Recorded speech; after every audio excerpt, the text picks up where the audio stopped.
पंजाब आज आहे 7 मार्च 2025.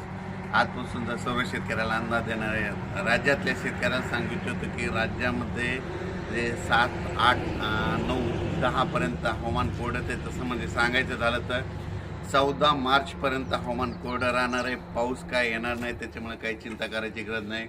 ज्यांचा गहू हरभरा काढणी आला असेल तर तुम्ही काय करा, 14 तारखेपर्यंत काढून घ्या. कारण की राज्यामध्ये 14, 15, 16च्या दरम्यान थोडं वातावरणात बदल होणार आहे. थोडं वातावरण खराब होणार आहे, म्हणून हा अंदाज लक्षात द्यायचा. पूर्वकल्पना म्हणून हा अंदाज येते. राज्यात 14, 15, 16 मार्च दरम्यान वातावरणात बिघाड होणार आहे, म्हणजे वातावरण खराब होणार आहे, म्हणून हा अंदाज लक्षात द्यायचा. पण राज्यात मात्र आता आजपासून उन्हाची तीव्रता वाढत जाणार आहे. रात्रीच्या थोडी थंडी राहणार आहे, पण 14, 15, 16 मार्चला राज्यात वातावरणात बदल होणार आहे, म्हणून हा अंदाज लक्षात घ्यायचा आहे. ज्यांचा गहू हरभरा काढणी करायची असेल, तुम्ही काय करा, 14 तारखेपर्यंत तुम्ही गहू काढून घ्या.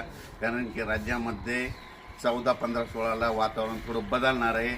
म्हणजे खूप काय असं नाही पडणार, पण थोडं वातावरणात बदल होणार आहे, म्हणून हा अंदाज लक्षात घ्यायचा. अचानक वातावरणात बदल झाला तर लगेच एक मेसेज दिला जाईल. धन्यवाद.